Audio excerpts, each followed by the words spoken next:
बिखेर और आधेटा। अरे ऐसे शब्द बोलने से कुछ नहीं होता है। कुछ तो घबरा रहे हैं, ऐसे शब्द बोले नहीं बोले। अरे कुछ नहीं होता है बोलने से। लोग क्या क्या बोलते थे पता ही नहीं है आपको। बोलो ऐसे, अर्थी, बेंकुटी, बिखेर, आधेटा। मतलब मैं कल से देख रहा था आप ऐसे शब्द ऐसे मतलब बोलने से शर्मा रहे थे। अरे ऐसा कुछ नहीं होता है। बोलो, अर्थी, बेंकुटी, बिखेर, आधेटा, और उसके बाद में क्या था? चिता। और चिता पे लेटा के लगाया लांपा, यानी कि मुखा अग्नि दे दी। ठीक है, यहां तक लिख लिया था। चलो एक बार कौन आप में से फटाफट संस्कार बोल देगा? छोड़ा फटाफट अपनी इच्छा से।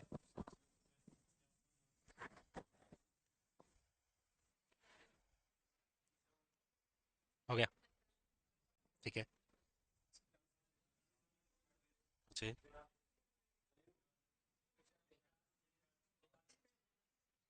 कभी 2 साल का कर रहे हैं, कभी 1 महीने का, वापस 6 साल का, फिर वापस 2 महीने का। 3 तो पहले होते हैं। सबसे पहले गर्भाधान, फिर है उसके बाद में आपके पुष्वन, और उसके बाद में सीमंतोनयन।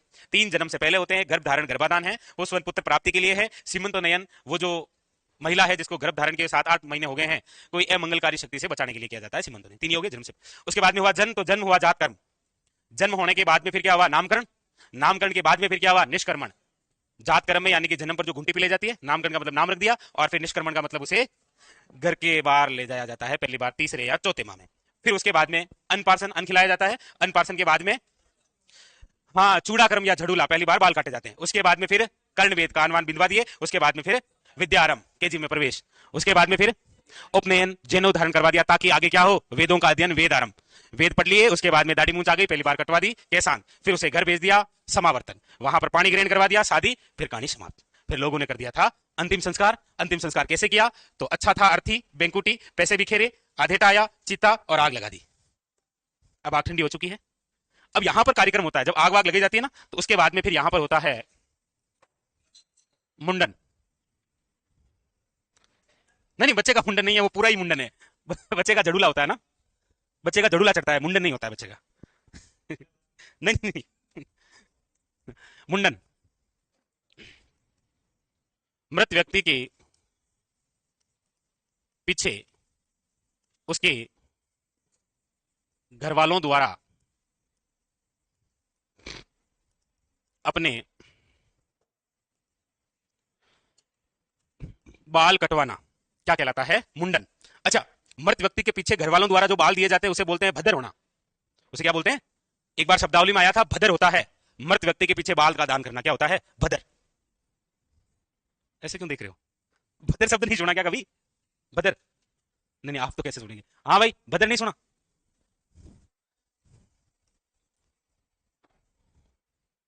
देखो क्या हुआ, देर चला गया था। मेरे समय में ही ऐसा होता है। हो गया मुंडन? नहीं नहीं नहीं, नॉर्मल ऐसे नहीं, मतलब भदर तो फिर किसी के पीछे ही बाल कटवाना भदर होता है। जी। ऐसे तो आप कोई कांड करके आए, कोई गाँव वालों ने मिलके बाल काट दी, तो वो भदर नहीं होगा ना। भदर का मतलब ही वो होता है कि मृत व्यक्ति के पीछे घर वालों द्वारा जो बालों का दान दिया जाता है उसे क्या बोलते हैं? भदर। अब उसके बाद में फिर होगा फूल चुनना। और ये कार्यक्रम होगा तीये की बैठक पर। यानी कि मृत व्यक्ति के तीसरे दिन, जहां पर हमने अंतिम संस्कार किया था, उस अंतिम संस्कार की जगह पर वो जो राख है, उस राख में से जो अस्थियों को चुनते हैं ताकि कलश में डाल के फिर हरिद्वार भी जाएंगे लोग, उसे क्या बोलते हैं? फूल चुनना। ऐसा नहीं है किसी बाग में गए और वहां से फूल इकट्ठा किए ना, फूल वही होते हैं, मृत व्यक्ति के वही फूल होते हैं। हाँ, डोगली क्या, ये बात सही है।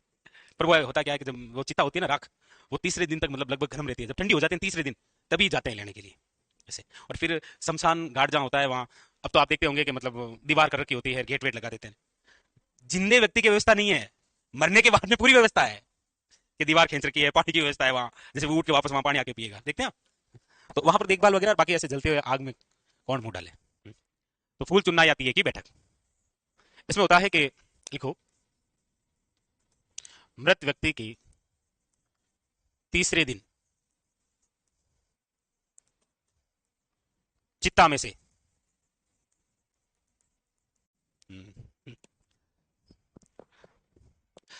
तो सब कार्यक्रम हो चुका है। जिसकी मृत्यु हुई थी उसको जला भी दिया है, घरवाले भद्र भी हो चुके हैं, फूल भी चुग लिया है, इसी समय हरिद्वार भी भेज देते हैं। अब उसके बाद में क्या है कि लोग आएंगे बीड़ी पीने, क्या नहीं भाई कि फलाना बीड़ी पिया वहां, उस कार्यक्रम को क्या बोलते हैं? हाँ हाँ, क्या बोलते हैं उसे? भाई मृत व्यक्ति के घर पे लोग जाकर सांत्वना देते हैं कि किंग होनी डोक रो चाल तो रियोत किंग होनी था उन सेवा कौन कराई। हाँ हाँ, क्या करते हैं?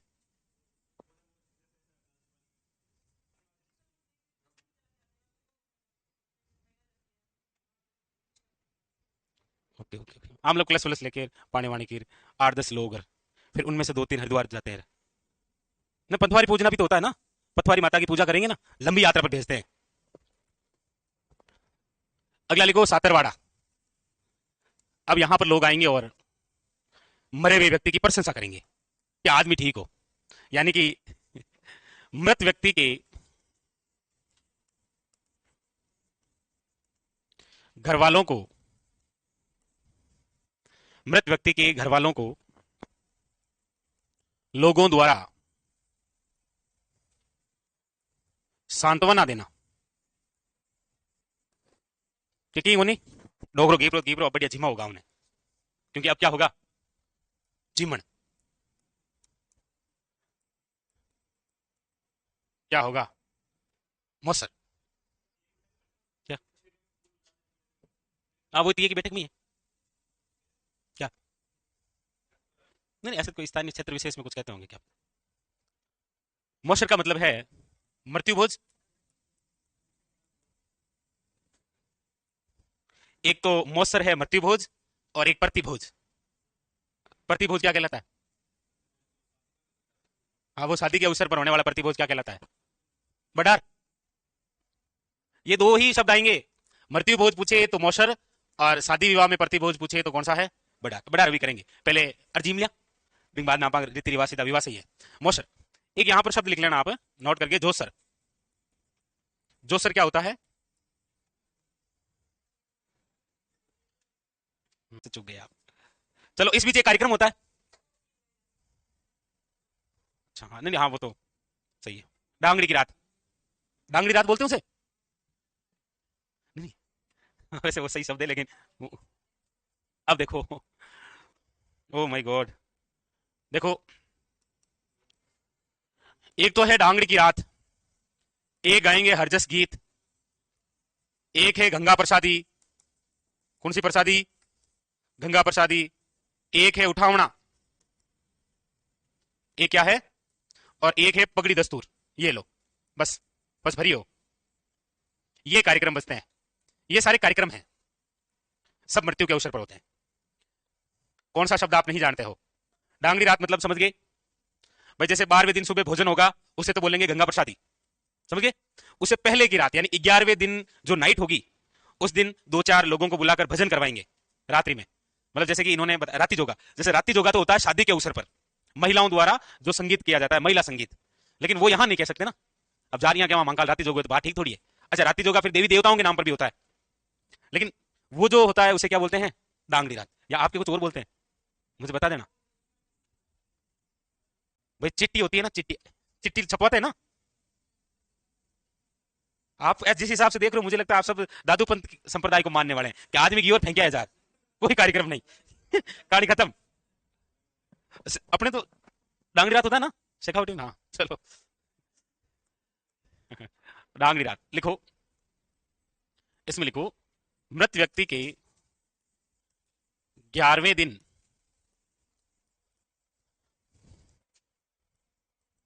रात्रि काल में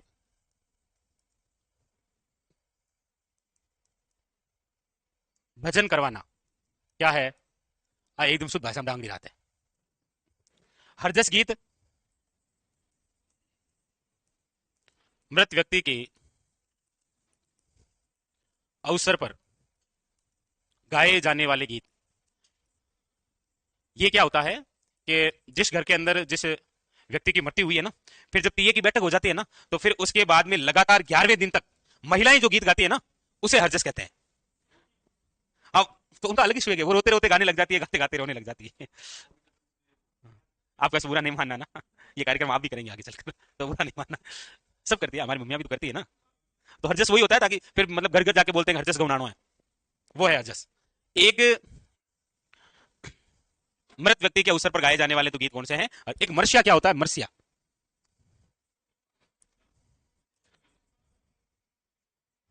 यस, मर्सिया। याद करो वो, आज से 3 साल पहले की बात, जब हमने एक टॉपिक पढ़ा था, राजस्थानी भाषा, साहित्य, साहित्य लिखने की शैली। तो देख लेना वापस जाकर ना। मृत व्यक्ति शोक व्यक्त करते समय जो गीत गाया जाता है, वो मर्सिया कहलाता है। हम्म। गंगा प्रसादी। मृत व्यक्ति के पीछे 12वें दिन भोजन। किसमें? हाँ, मौसर को आप लिख सकते हो, बिल्कुल गंगा प्रसादी, बिल्कुल लिख सकते, एक ही तो है। हम्म, नहीं नहीं, 12वें दिन ही होता है, यही होता है। दिन तो 12 ही होते हैं ना। इधर 13 करते हैं।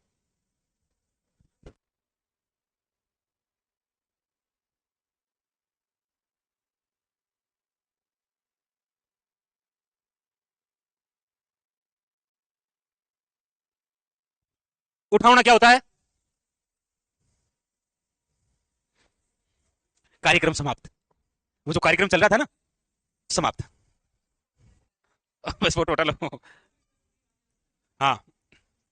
मृत व्यक्ति 12वें दिन क्या होता है, उठावना होता है।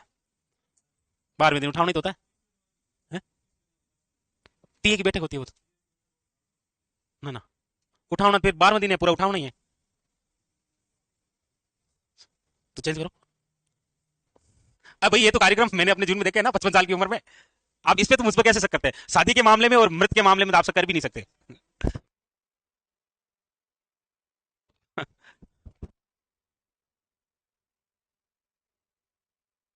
पगड़ी दस्तूर क्या होता है वैसे? यस। मृत व्यक्ति के बाद में घर में जो बड़ा भाई या फिर जो बड़ा पुत्र है, उसको पगड़ी पहनाते हैं, व्हाइट, है ना। वो क्या होता है, पगड़ी दस्तूर। आपको ऐसे मजा नहीं आ रहा है इसमें, मरने की बातें हैं तो ठीक नहीं लग रहा है ना। कोई नहीं, बस पगड़ी पहनो और फिर ही हो जाओ, क्योंकि उठावना तो हो ही गया है ना, मृत व्यक्ति के बाद। है? नहीं, तब भी होता है, तभी मतलब जो होता है ना, उसको सापा वापा पहना देते हैं बस। ऐसा नहीं होता ऐसे। मृत व्यक्ति के बाद बड़े भाई या बड़े पुत्र को पगड़ी पहनाना। अब देखो, कुछ विशेष क्षेत्रों में इस प्रकार के ये जो बातें हमने लिखी है ना, उनमें से हो सकता है किसी को तो कुछ पता भी नहीं चल रहा है कि हो क्या रहा है, क्योंकि ऐसी कुछ कुप्रथाएं जो है वो बंद भी तो कर दी गई है ना राजस्थान के अंदर, बहुत जगह। शेखावटी क्षेत्र के अंदर तो लगभग देखेंगे तीसरे दिन कहानी समाप्त है। कई जगह देखा हमने, चुरू जैसे एरिया के अंदर तो गए 3 दिन हुए, खत्म कहानी। हमारे मारवाड़ में बड़े चाह से चलता है ये कार्यक्रम। 12 दिन मिठाई, 7 प्रकार की मिठाई 12 दिन चाली, और साथ में वो क्या, रियाण। रियाण का मतलब क्या होता है, अमल की मनवार, ले लो। नहीं, तान मारी हो गई, अठोर हो गई, 1 2 और 3। चलो, कंप्लीट।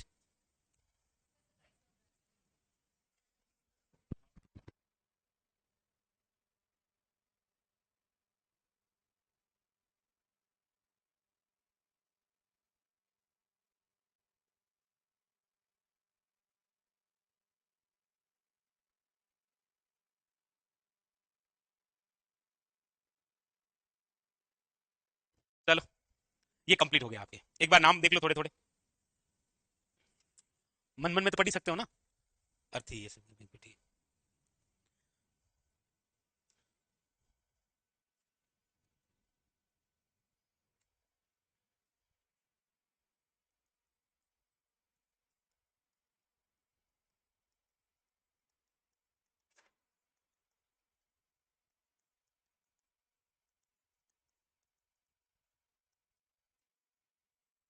अब लिखो आप, विवाह या फिर शादी से संबंधित रीति रिवाज। क्या, कौन सा? हाँ नहीं, मतलब बोलते होंगे इसको भी, स्थान भाषा में बोलते होंगे।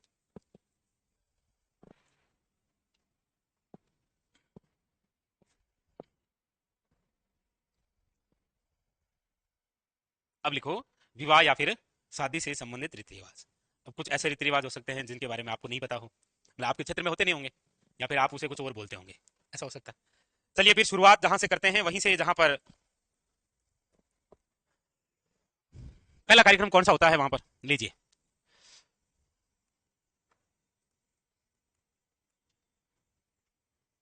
अब आप देख लेना आपके क्षेत्र में क्या कहते हैं।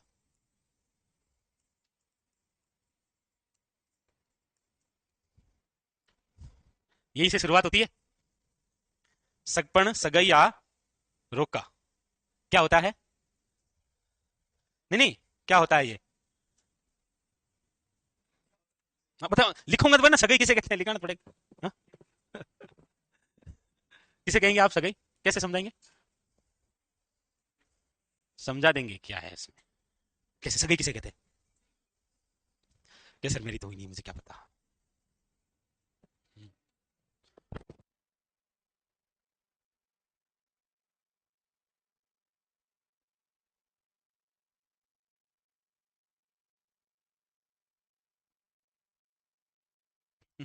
सगई सगपण रोका का मतलब होता है एक लड़की और एक लड़के को विवाह तक रोकने के लिए जो कार्यक्रम होता है उसे क्या बोलते हैं? सगाई। लिखिए शुद्ध शब्दों में, लड़का वे लड़की को विवाह के लिए रोकना क्या है? सगाई। आई तो है कि सगाई कर दी, बस अब शादी तय, रुक जाओ। ये तो होता है ना। ओके। ओके। इस बीच एक कार्यक्रम होता है, यहां कार्यक्रम की कमी नहीं रहेगी आपके, शादी है ना तो कार्यक्रम होते ही रहेंगे। टिक्का क्या होता है? लड़की के घर वालों द्वारा लड़के को नारियल, कुछ आभूषण, कुछ पैसे देकर सगाई करना क्या कहलाता है? टिक्का। होता है ना, जैसे आपका सिलेक्शन होगा तो थंग 1.5 लाख को टिक्को आए, ऐसे होता है क्या? हमारे उधर बहुत प्रचलन है। टिक्का मायरो। लिखो, लड़की के घर वालों द्वारा लड़के को, यहां पर हम देश प्रथा के खिलाफ हैं, को नारियल देना। हाँ, टाउल के अंदर गड्डिया देते हैं ये चीज, वो दे। नारियल देकर सगाई करना क्या कहलाता है? टिक्का। या वैसे नहीं हो तो नारियल देना भी लिख सकते हो ना। बस इतना ही, ये हो गया आपके क्या? टिक्का। यहां पर बहुत सारी बातें अब है। आया क्या? ना ना, लड़की को हाँ फिर वो उस हिसाब से देखने जाते हैं, सही बात है, ड्रेस व्रेस ले जाते हैं, लेकिन असलियत में जो पैसा मिलता है ना वो लड़के को ही मिलता है, लड़की को कुछ नहीं। लड़की ने जार देखा क्या? अच्छा हाँ, ठीक है भाई, लड़की कुछ नहीं देते, सॉरी। है नहीं, यहाँ पर प्रॉपर्ली लड़के को मिल रहा है ना, आईफोन जितना तो मिल ही रहा है, 1 लाख 1.5 लाख तो बस, हो गया। अब बस, अब जो लड़की है उसकी शादी हो नहीं रही है, सगाई हो चुकी है, अब कौन सा गीत गाएगी वो? सगाई हो चुकी है, विवाह में देरी है, लड़की द्वारा कौन सा गीत गाया जाएगा? हाँ, मुझे क्या पता। अरे बताओ। मोरिया गीत ऐसी लड़की द्वारा गाया जाता है जिसकी सगाई हो रखी है, विवाह में क्या है? देरी है, बस। तो अब लिखाने की आवश्यकता थोड़ी है मोरिया गीत, तो ज्यादा मोरिया गा लिया, इसीलिए घर वालों ने क्या किया है? लिखे आगे। नंबर 3, सावा या फिर साओ। क्या होता है सावा या फिर साओ?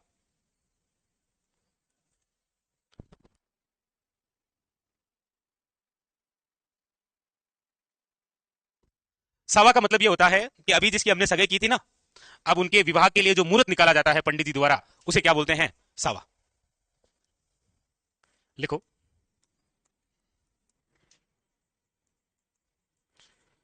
पंडित जी द्वारा विवाह के लिए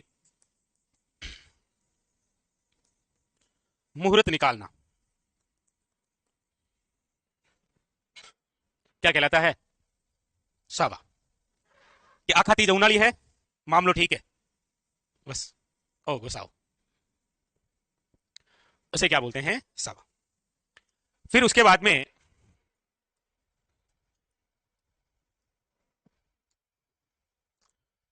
साओ निकाल दियो, यानी कि मुहूर्त निकाल दिया है। अब है आपके लगन पत्रिका। ये कौन सी पत्रिका है जो विवाह के अवसर पर होती है? लगन पत्रिका। ये जो पंडित जी मुहूर्त निकाल रहे हैं ना, ये पंडित जी ही बैठे बैठे, अब ये जहां पर सावा निकाला जा रहा है ना, ये लड़की का घर है, लड़के का घर नहीं है। ठीक है? ये कहां पर है? लड़की के घर। सावा निकाल दिया, क्यों भाई, चार बहना है तो हाथी करिए। आजकल तो यही कार्यक्रम चला, जितनी बहनें एक साथ में कर दो। तो मुहूर्त निकाल दिया। मुहूर्त निकालने के बाद में क्या होता है कि लड़की के जो घर वाले हैं वो पंडित जी को ये बताते हैं कि आखा तीज के दिन में शादी करा। वो जो लिख के कार्यक्रम देते हैं ना, जिस कागज पर, वो कागज भेजा जाता है लड़के के घर, उसे क्या बोलते हैं? लगन पत्रिका। कुंकुपत्री अलग चीज है ना, कुंकुपत्री अलग होता है। अच्छा, आपको क्या लगता है शादी इतनी इजी है क्या? नहीं है? आने लगे, ठीक है, ठीक होनी भाई। लिखो, लड़की के घर वालों द्वारा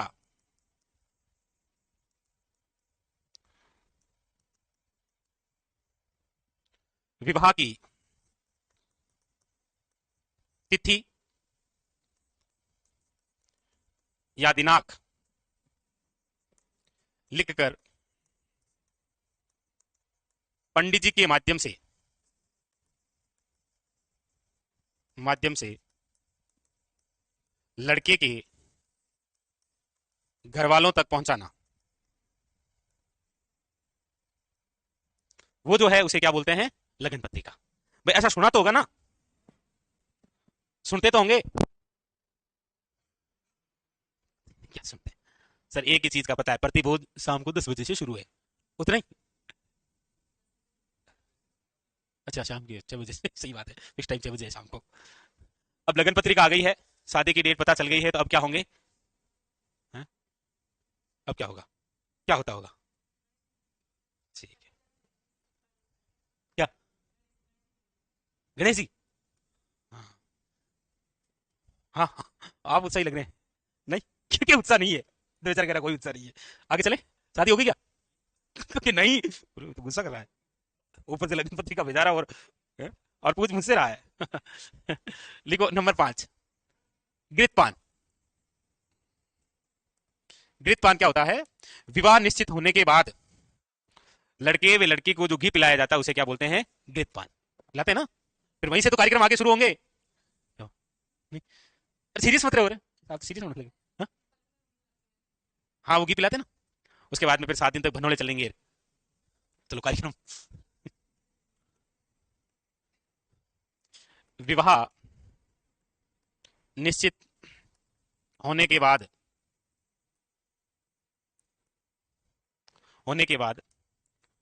लड़के वे, आप किसकी तरफ से हो, उसको घी पिला देना। लड़के या फिर लड़की को घी पिलाना क्या होता है? घृतपान। अच्छा, जिस दिन घी पिलाएंगे उसी दिन शाम को क्या कर देंगे?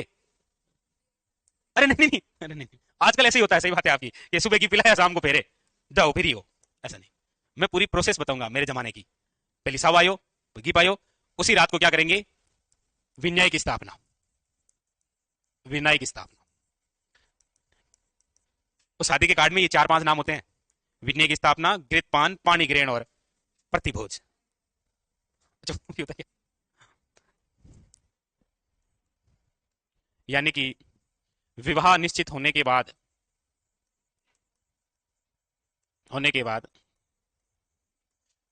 घर में गणेश जी की स्थापना करना। फिर सारे कार्यक्रम वो गणेश जी की प्रतिमा के सामने ही तो होंगे। भाई अब क्या होगा, अगला कार्यक्रम क्या होगा? क्या पता सर, मैं बता दूंगा विस्तार से, चिंता मत करो आप। एक एक तो बेगी पी लिया, शाम को विनय जी, जिस समय विनय जी की स्थापना हुई उसके बाद में फिर पिट्टी लगाएंगे, हल्दी कार्यक्रम होगा। हालांकि वर्तमान के अंदर घी पिलाया, हल्दी कार्यक्रम और शाम को फेरे, आजकल फटाफट होने लगे, लेकिन हमारे जमाने में 8-10 दिन तक मजे लेते थे कार्यक्रम का आराम से। लिख लिया? लिखाओ नंबर 7, हल्दी लगाना है? तो, नहीं यार, कोई नहीं यार, आराम से। हल्दी लगाना, या फिर ओब्लिक करके आप लिख सकते हो पिट्टी।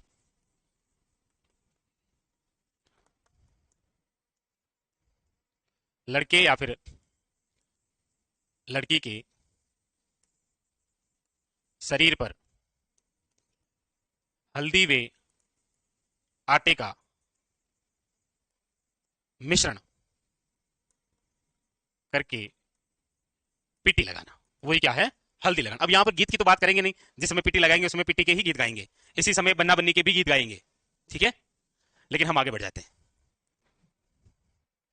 कुंकुपत्री जानते ही हो, लिखाने की आवश्यकता नहीं है, नहीं है ना। कुंकुपत्री कार्ड, शादी का कार्ड, लिखी लो कुंकुपत्री है जी। नहीं, नंबर 8 कुंकुपत्री मतलब ये है शादी का कार्ड। जिस हिसाब से राजस्थानी शब्दावली चल रही है ना, आ जाएगा कुंकुपत्री है ऑप्शन नंबर 1, ग्रामीण क्षेत्रों के अंदर विवाह के अवसर पर खिलाए जाने वाला व्यंजन।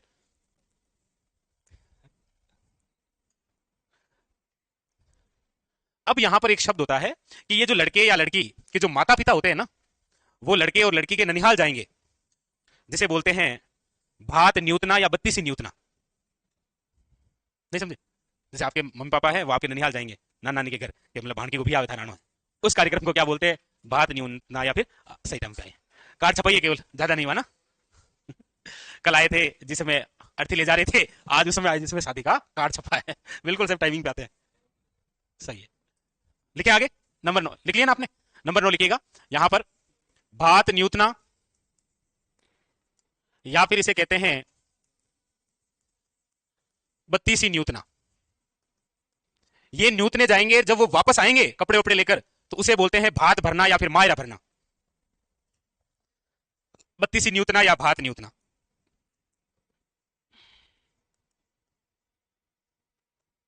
अब लड़के लड़का ठीक नहीं रहेगा, अब ऐसे अब ये नहीं लिखेंगे। अब यहां पर हम लिखेंगे दुल्हा या दुल्हन। हाँ? बस ठीक नहीं लग रहा, या चलने दे, चलो चलने दे, अभी नहीं, जब तक ये हकलेवा नहीं कर लेते ना। लड़के या फिर लड़की के माता पिता द्वारा। अब देखो, आप जो शब्द बोलेंगे वो लिखूंगा, एक बार सुनो। इसको हम लिख तो ऐसे ही सकते हैं कि लड़के या लड़की के माता पिता जो है, माता पिता द्वारा अपने ससुराल जाकर शादी का आमंत्रण देना। भाई पिता के ससुराल, माता का पीहर हो गया, लड़के और लड़की का मतलब क्या हो गया, ननिहाल। तो यहां पर ये लिख दे कि लड़के या फिर लड़की के माता पिता द्वारा लड़की या लड़के के ननिहाल जाकर शादी के लिए आमंत्रित करना क्या कहलाता है, बत्तीसी या फिर भात नोतना। समझ गए, ये ठीक रहेगा, ननिहाल वाला मामला ठीक। ओके, ये क्या है इनका, ये रिवाजों का, लड़के या फिर लड़की के ननिहाल वालों को शादी के लिए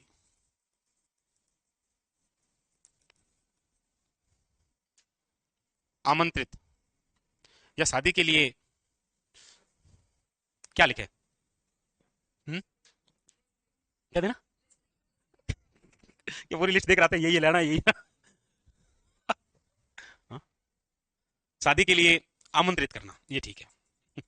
बाकी यहां पर खुला खुली बात है कि मायर भरनानो है धन, यही तो है, लिखो।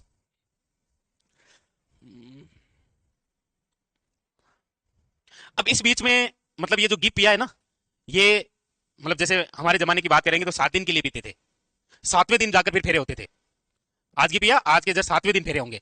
इस बीच में जो कार्यक्रम होता है ना, उसमें ये होता है कि लड़के के जो चाचा है, ताऊ है, वो इस बीच उस लड़के को अपने घर पे बुलाते हैं, भोजन वोजन करवाते हैं और भान भरते हैं। भान भरना जानते हो क्या, वो लिफाफे में पैसे देते हैं ना शादी के अवसर पर, जी मराया बस मिल गया भान भरना।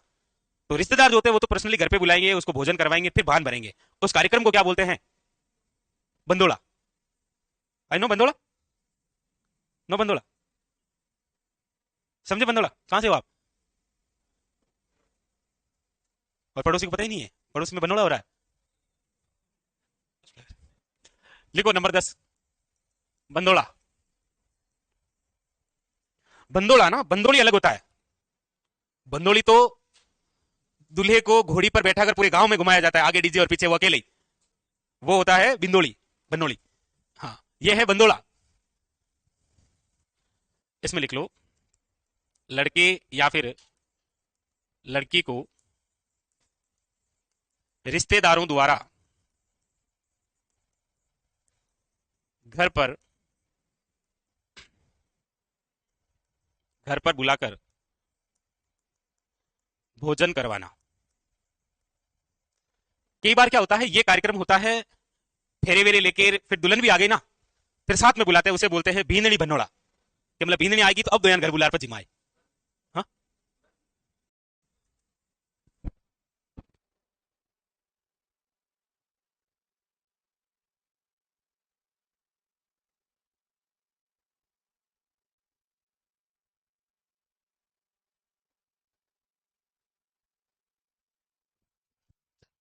नहीं,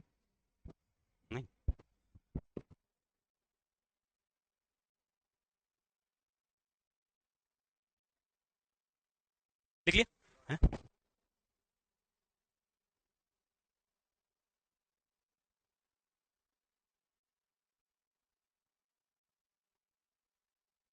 चलो आगे, अब बनोड़ा हो गया, अब क्या होगा? अब होगा वो आपने जो कहा था, राती जोगा आज दे। अब क्या होगा? राती जगह, महिला संगीत। महिला संगीत होता है ना भाई, सुबह बारात जाने वाली है, उससे जस्ट पहले जो रात होता है, फलो डीजे वीजे लगाते हैं आजकल, पूरे डांस करते हैं।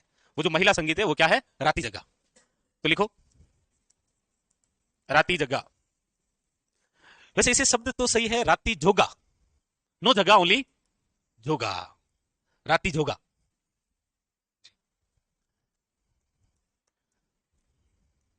विवाह के अवसर पर, सीधा लिख दूं क्या, महिला संगीत कार्यक्रम? विवाह के अवसर पर, या फ्लोर डीजे विजे लिखूं ऐसे? हाँ, विवाह के अवसर पर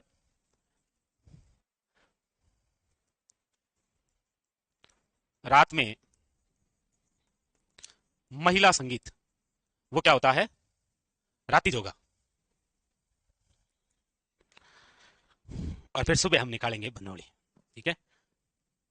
कई बार होता है कि ये जो राती जगह कार्यक्रम होता है ना, विवाह के अवसर पर रात में महिला संगीत, तो यानी कि बारात जाएगी सुबह, उससे पहले वाली जो रात होती है, उस रात के अवसर पर ही उसे, लड़के को बींद बींद बना देते हैं और घोड़ी पर बैठाकर पूरे गांव में घुमा देते हैं।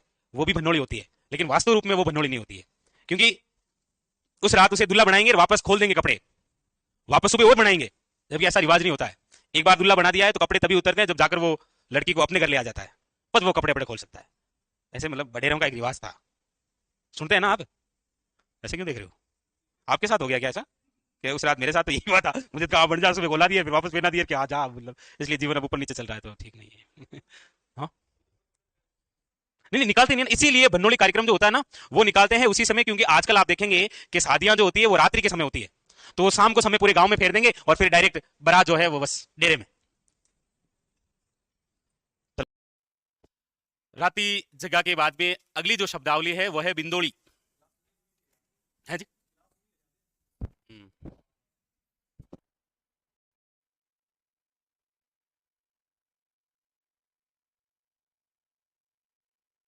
शब्दावली है वो कौन सी है? बिंदोड़ी। बिंदोड़ी क्या होता है ये बताने की आवश्यकता आपको नहीं है।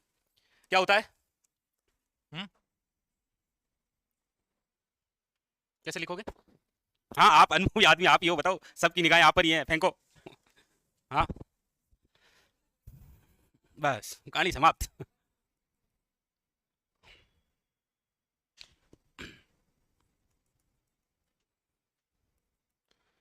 बारात से पूर्व दूल्हे को घोड़ी पर बैठाकर पूरे गांव में घुमाया जाता है, कि देख लो ये क्या करने जा रहा है बंदा अकेला। हाँ? घोड़ी पर बैठाकर पूरे गांव में नाच गाने के साथ घुमाया जाता है, उसे क्या बोलते हैं? बिंदोड़ी। बिंदोड़ी हुई, उसके बाद में फिर बारात की रवानगी, जिसे बोलेंगे निकासी। लेकिन निकासी होने से पहले एक कार्यक्रम होता है। हाँ? क्या होता है? देख लो जब हो रही है, कोई दिक्कत नहीं।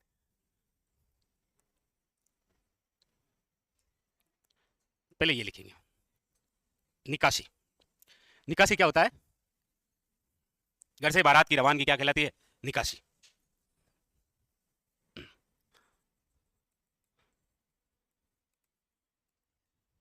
बारात की रवानगी क्या कहलाती है? निकासी। लेकिन घर से जैसे ही बारात रवाना होती है, एक बार फिर एक कार्यक्रम होता है जो किसी एग्जाम में पूछा गया था ना, और वो होता है ये, बोबा देना। क्या होता है?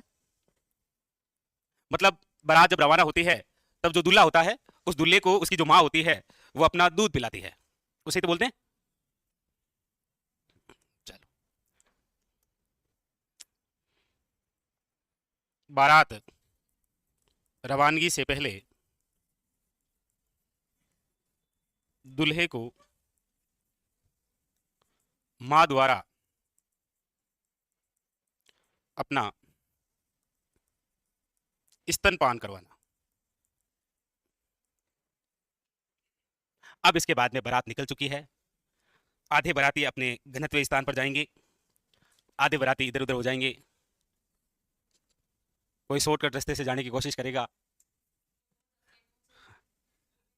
कोई तो आखिर में पहुंचेगा ही नहीं, दो चार। मतलब आधी बारात वहां पर और आधी बारात के डेरे पर। बारात के डेरे पर जैसे ही पहुंचेंगे, दूल्हे की जो साली है और दुल्हन की जो सखियां हैं उसे देखने आएगी कि जीजा जी क्या का है। उस समय जो गीत गाया जाएगा उसे क्या बोलते हैं? ठीक है, लिख लिया? हाँ जी, चलें आगे। बारात निकल चुकी है साहब, सुबह 10 बजे बस द्वारा। कितना प्यारा झूठ होता है नहीं? कुंको पत्रिका सबसे प्यारा झूठ यही होता है कि बारात सुबह 10 बजे रवाना होगी। अब वही सबसे प्यारा झूठ होता है। नोट करके लिखता है, इसीलिए तो अब देखो नोट लगा के फिर लिखता है नोट ही नोट। अब इसके बाद में देखो, अगला जो रिवाज होगा वो होगा आपके कौन सा? कितने नंबर हो गए हैं? तो नंबर 15 में अब होगा सामेला। क्योंकि यहां से जो बारात निकली थी वो पहुंच भी तो गई है ना, भटकते भटकते ही सही रास्ता ढूंढ लिया। सामेला क्या होता है? यस, यानी कि वधु पक्ष के लोगों द्वारा बारात का जो स्वागत होता है उसे क्या बोलते हैं? सामेला। वैसे जियोग्राफी के अंदर क्या होता है सामेला का अर्थ? जियोग्राफी में सामेला क्या है?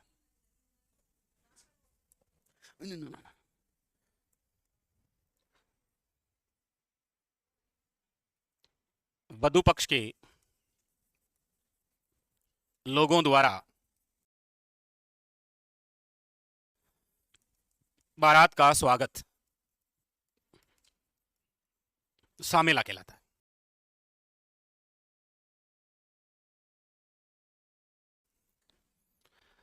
आहू और कालिशी नदियों का जो संगम स्थल होता है ना, वो सामेला होता है। उसी संगम पर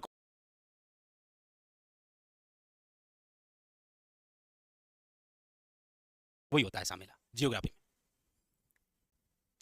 कुछ भी कहो सर, बारात में आने।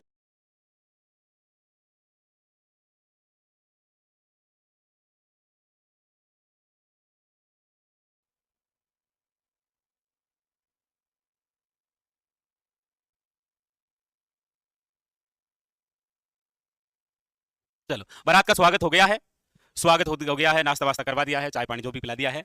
अब डायरेक्ट दूल्हे को बुलाएंगे और अगला कार्यक्रम जो होगा वो होगा ये, तोरण मारना। क्या होगा? तोरण मारना क्या होता है? हाँ?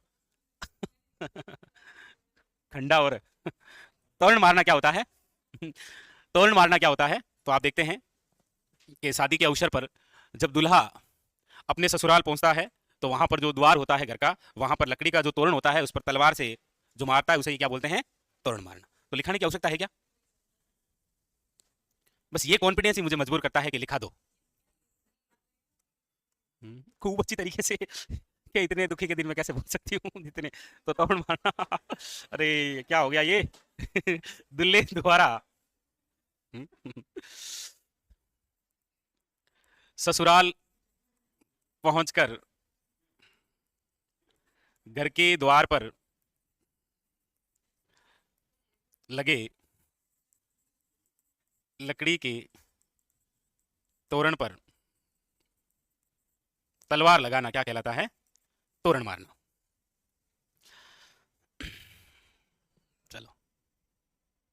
हाँ, चिड़िया होती है ना, वो संकेत होती है क्या बुड़ने वाली है।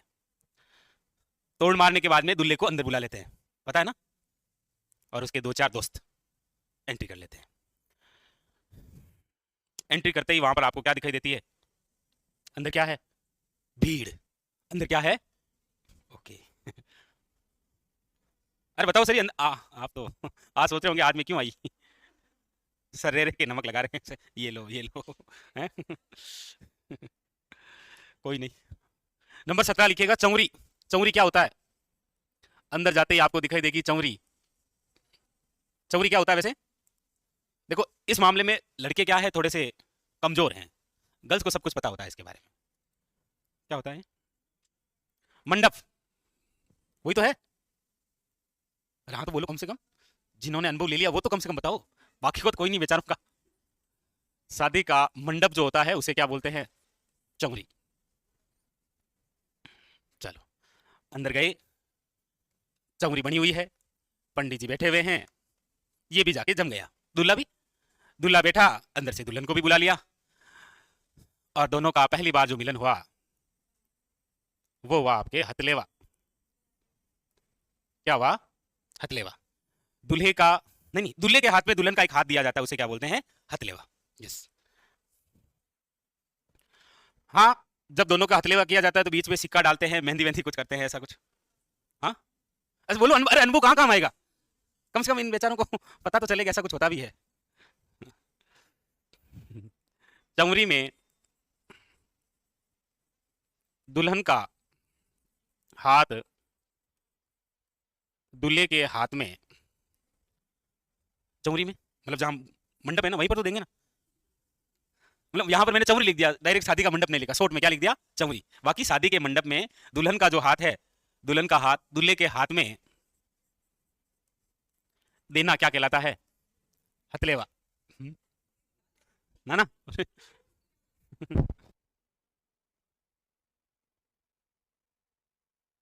तो ये हथलेवा हो गया। हथलेवा के बाद में फिर होता है गठजोड़। गठजोड़ का मतलब क्या होता है? ओके, मैं समझ गया। हाँ, अरे हाँ बताओ, क्या लिखेंगे इसमें?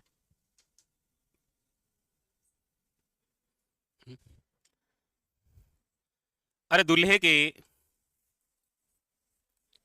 कमर पट्टे से दुल्हन की ओढ़नी का पल्लू बांधना क्या कहलाता है? गठजोड़। ठीक है। अब इसके बाद में पंडित जी कहेंगे दोनों खड़े हो जाइए, और अगला कार्यक्रम क्या होगा? फेरे। फेरे मतलब समझ गए, दूल्हा और दुल्हन चौरी के चारों ओर जो परिक्रमा करेंगे उसे क्या बोलते हैं? फेरे।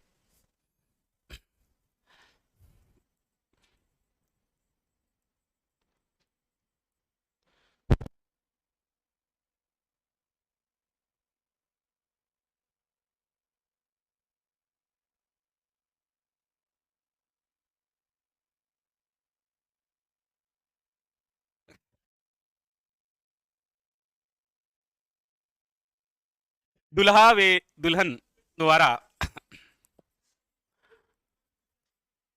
द्वारा जोड़े से चौरी के चारों ओर परिक्रमा करना क्या कहलाता है? फेरे। अब जो भी हो, 7 हो 3 हो, 3.5 तो किसने लिए थे? हम्म, ओके, फेरे ले लिए। ओके, उसके बाद में फिर वापस बैठा दिया दोनों को, बिल्कुल सही टाइम पर आए, फेरे हो चुके हैं। फेरे हो चुके हैं।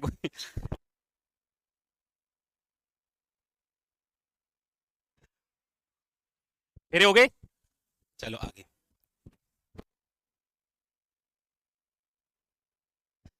फेरे के बाद में अगला जो है कार्यक्रम है, नहीं लिखा?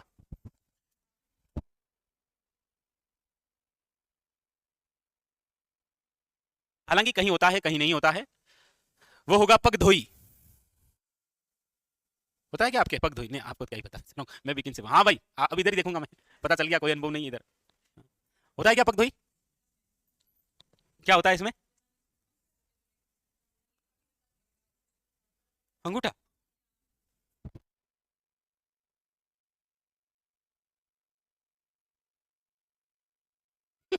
चलिए। ओहो। कौन सा है? पगधोई। अच्छा। पगधोई। पगधोई होता है दुल्हन के माता पिता द्वारा दूल्हे के पैर धोना। क्या कहलाता है? पगधोई।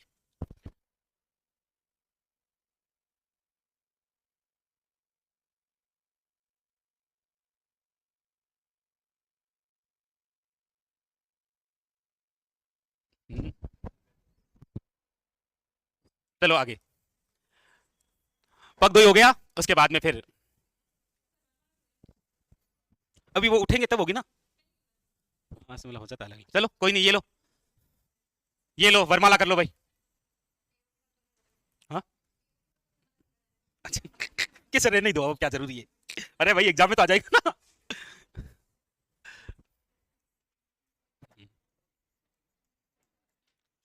दुल्हन वे दूल्हा एक दूसरे को माला पहनाते हैं। और वैसे देखा जाए तो आपको पता ही है, शादी वादी होने के बाद में जब रिसेप्शन होता है ना, उस समय भी दूल्हा और दुल्हन ये वरमाला पहन के ही बैठते हैं। है ना?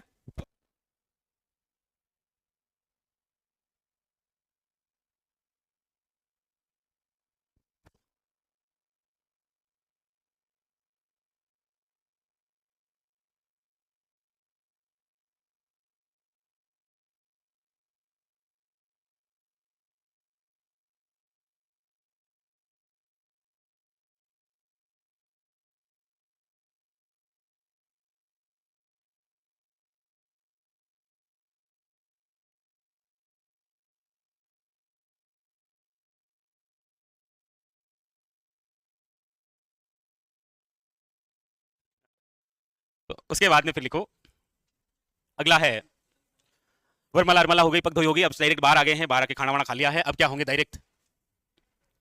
यस। बस। दाइजा, या इसे आप क्या बोलते हैं? पेरावनी।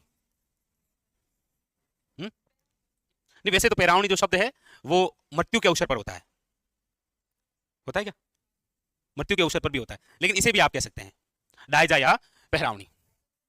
हाँ वो खुला खुला दहेज है, ये खुला खुला दहेज, दाइजा। यहां पर क्या होता है? यहां पर होता है कि दुल्हन के घर वालों द्वारा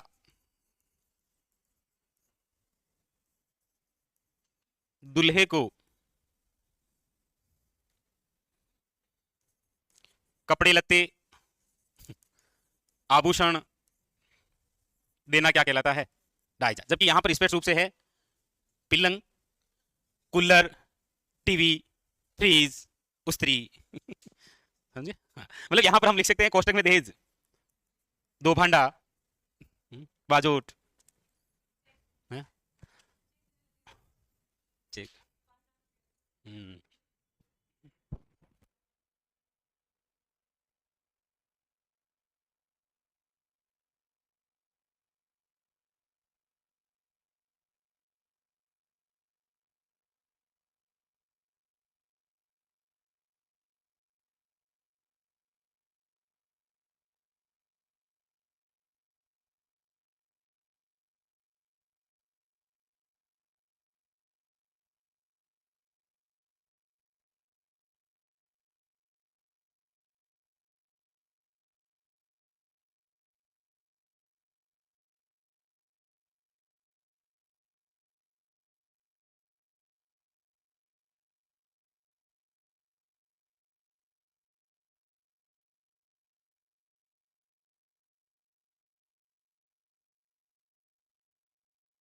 फिर लिखिएगा आगे, दाइजा हो गया, उसके बाद में फिर ये लो जी, थोड़ा इमोशनल सीन रहेगा अब, कन्यादान।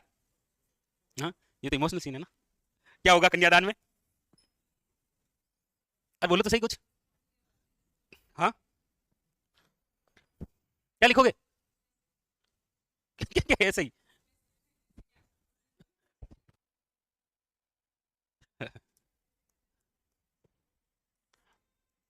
पिता द्वारा अपनी बेटी का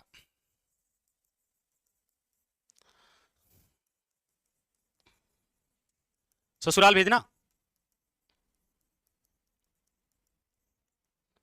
कन्यादान, इमोशनल सीन, लिख लो। और इसके जस्ट बाद में है, फिर सब रोने लग जाएंगे, क्योंकि 25 नंबर पर विदाई है।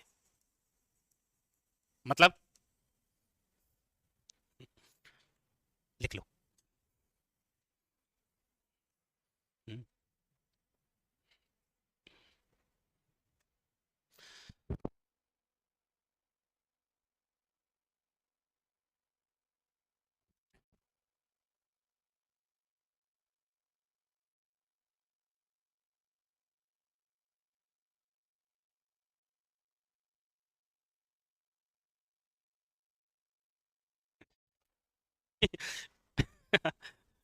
चलिए, विदाई में आप क्या लिख सकते हैं?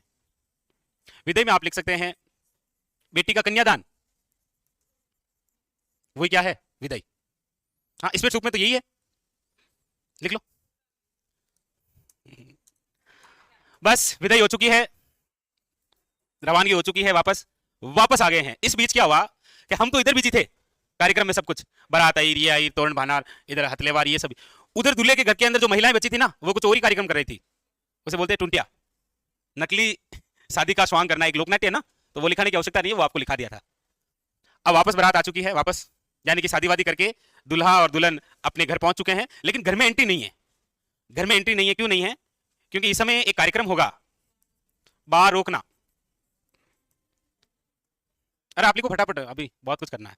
बार रोकना मतलब, यस, दूल्हे की जो बहनें होती है, वो दूल्हे व दुल्हन को घर के द्वार पर रोकती है, उसे क्या बोलते हैं? बार रोकना। लिखो लिखो।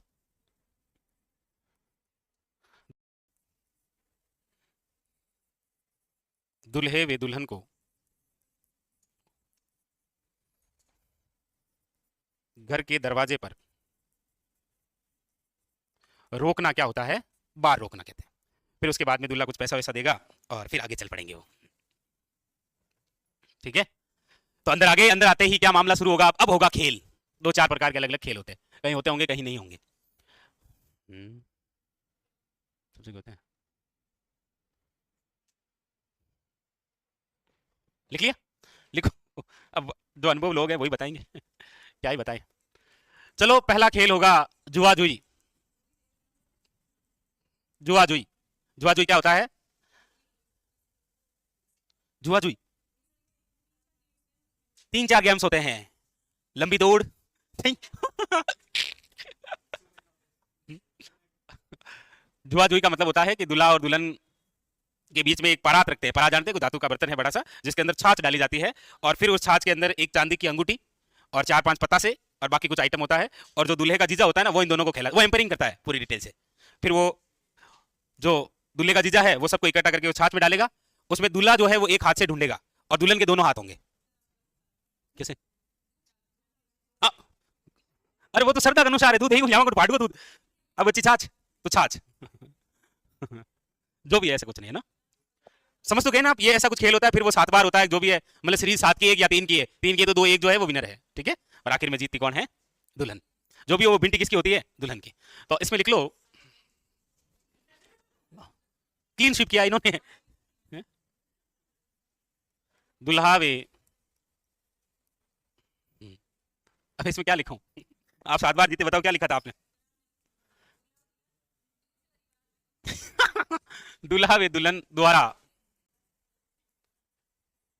खेल खेलना क्या होता है? जुआ जुई। फिर उसके बाद में है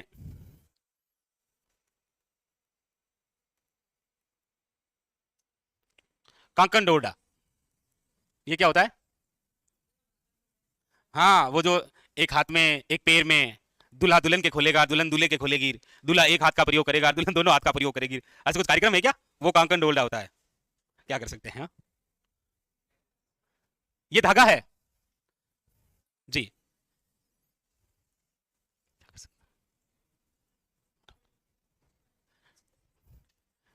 दुल्हे वे दुल्हन के हाथों वे पैरों में बांधे जाने वाला जो धागा होता है उसे क्या बोलते हैं? कांकन डोलडा। अरे एग्जाम में आ रखा है, कांकन डोलडा संबंधित है विवाह से। हाँ बिल्कुल, होता है ना, हमारा होता है।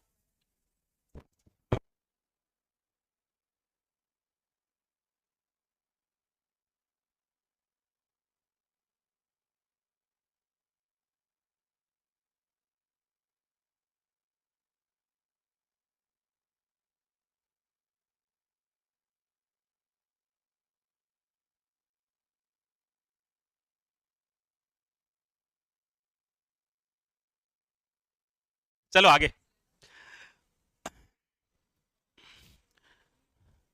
नेक्स्ट आगे। अब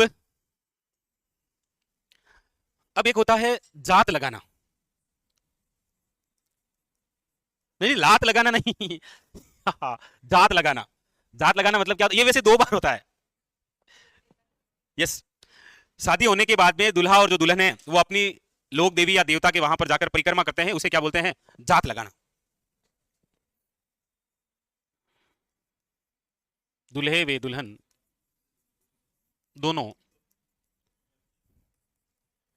देवी देवताओं की देवी देवताओं के मंदिर में जाकर हैं, परिक्रमा लगाना क्या कहलाता है? जात लगाना। क्या कहलाता है? जात लगाना।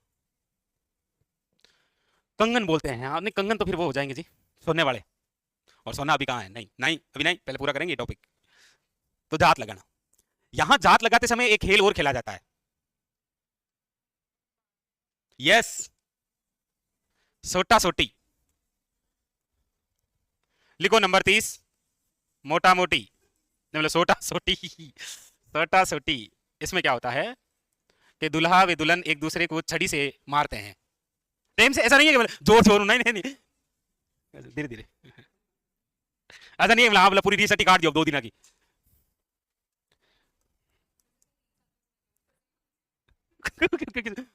अरे फिर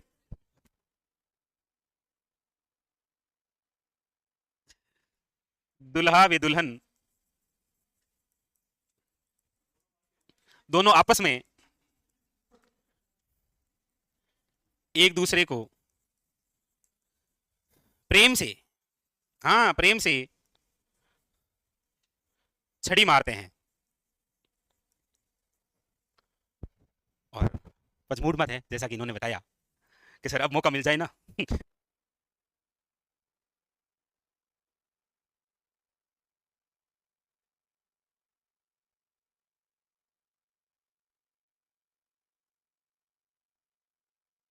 लिख लिया? अब लगभग कार्यक्रम पूरा हो चुका है, लेकिन कुछ भी बातें जो है वो अभी बची हुई है। अब ये जो शादी हुई है इसमें यदि दुल्हन छोटी है ना, लड़की की जो उम्र है वो 18 नहीं है, 16 है, तो वो अकेली नहीं आई है, उसके साथ में उसका काका और काकी और आई है, उसको क्या बोलेंगे? ये लिख लिया? ओलिंदी। ओलिंदी क्या होती है? तो अभी जो नवविवाहित आई है, नवविवाहित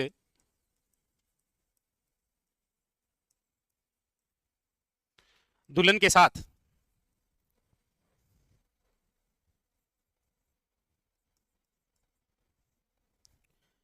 दुल्हन के साथ जो अनुभवी महिला आई है, जो, जो महिला आई है उसे क्या बोलेंगे? ओलिंदी। और यदि पुरुष आया है तो उसे क्या बोलेंगे? ओलिंदा। पुरुष भी आता है कई बार, भाई काकी एक लिख क्या आया, काका ने भी भेजी ना। अब यहां पर जैसा कि अभी हमने कहा कि ये बाल विवाह था, हमने जो किया था वो क्या था? बाल विवाह था। इसीलिए अब एक कार्यक्रम और होगा जिसे बोलते हैं मुकलावा। मुकलावा या फिर गोना, यानी कि नाबालिग में शादी हो गई और बालिग होने के बाद पहली बार जब वो नवविवाहित जो महिला है वो ससुराल आती है, उसे क्या बोलते हैं? मुकलावा। छोटी अवस्था में शादी हो गई, पति के ऊपर बीन भेजा पच, तो 5-6 साल के बाद में जब उसे पहली बार लेने जाएंगे तो वापस वही 8-10 आदमी 2-3 गाड़ियां जाएगी और लेकर आएंगे। इस कार्यक्रम को क्या कहते हैं? मुकलावा।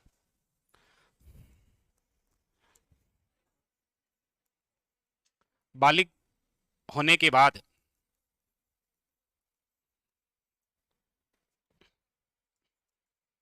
लड़की का पहली बार ससुराल लाना। हाँ, नहीं, उस समय विदाई भी होती है, वापस आती है, वापस भेज देते हैं। हाँ, नहीं नहीं, शादी के बाद में पहली बार ही तो आई है। एक तो शादी करके आई थी और एक शादी के बाद पहली बार आ रही है, इसे क्या बोलेंगे? मुकलावा।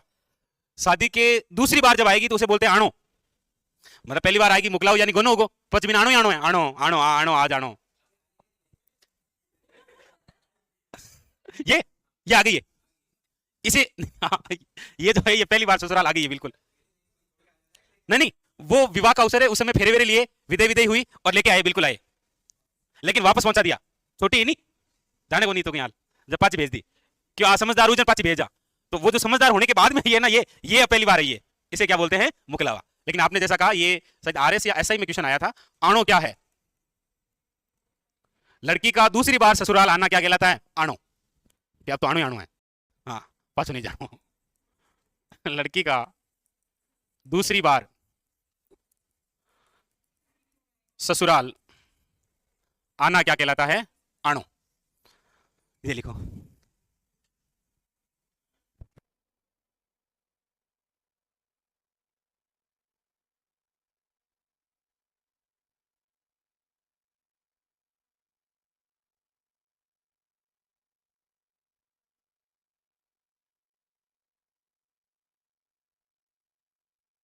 अब लिखो नेक्स्ट। हाँ, अब है गोद भराई। हाँ, अरे जिमन करा, जिमन करा, जिमन करा, जिमन करेंगे, बडार करेंगे ना, बडार करेंगे और मूठ भराई दोनों करेंगे। पहले गोद भराई। गोद भराई वैसे देखा जाए तो ये दो अवसर आते हैं।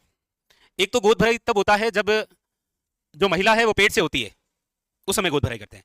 और एक अलग से गोद भराई होता है जब वर पक्ष द्वारा वधु पक्ष को कुछ उपहार दिए जाते हैं, वो क्या कहलाता है? गोद भराई। नहीं नहीं, शादी से पहले अभी नहीं, सगाई के समय देंगे। अभी दो बार आते हैं ये, देखो, लिखो इसमें, लिखो, वर पक्ष द्वारा वधु को कपड़े, आभूषण वे मिठाई देना। मतलब ये आप जो कह रहे हैं ना, वो चिकनी कोथली है। यहां पर जो कोथली है वो कैसी? चिकनी कोथली से तात्पर्य है, ये एग्जाम में आया था, मैं ऐसे मजाक नहीं कर रहा हूं कि मतलब सर ऐसे लिखा है, ये सारे क्वेश्चन आ रखे हैं, आणो, मुकलावो, ओलिंदी, गोद भराई, चिकनी कोथली है। ऑप्शन नंबर 1 रसगुल्लों से भरी हुई कोथली। नहीं, क्या होता है वैसे चिकनी कोथली?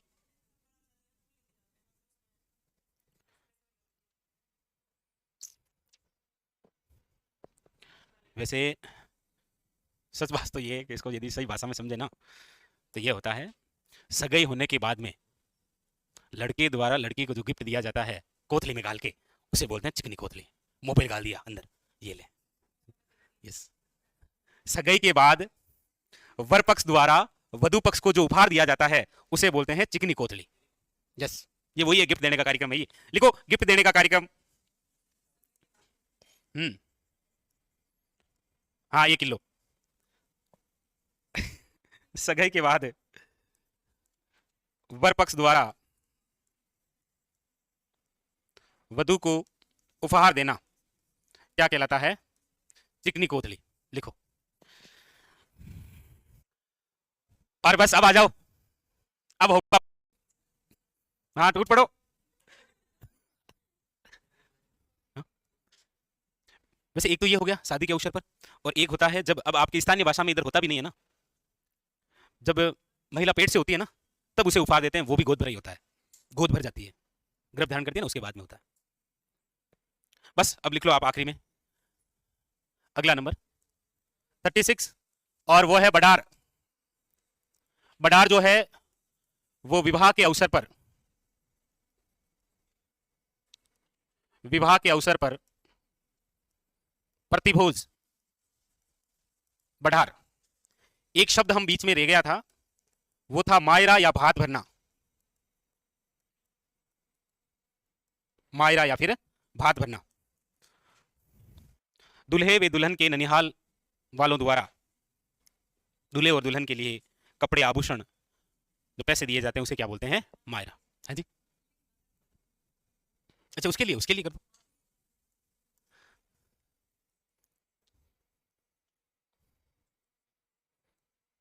दुल्हे या दुल्हन के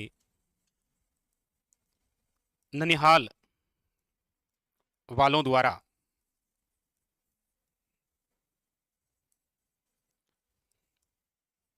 दुल्हे दुल्हन वे उनके माता पिता के लिए कपड़े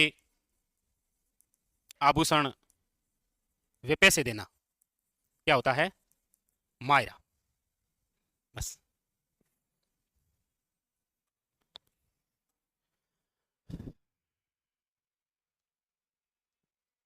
बधाई हो, आपके रश में हुई है।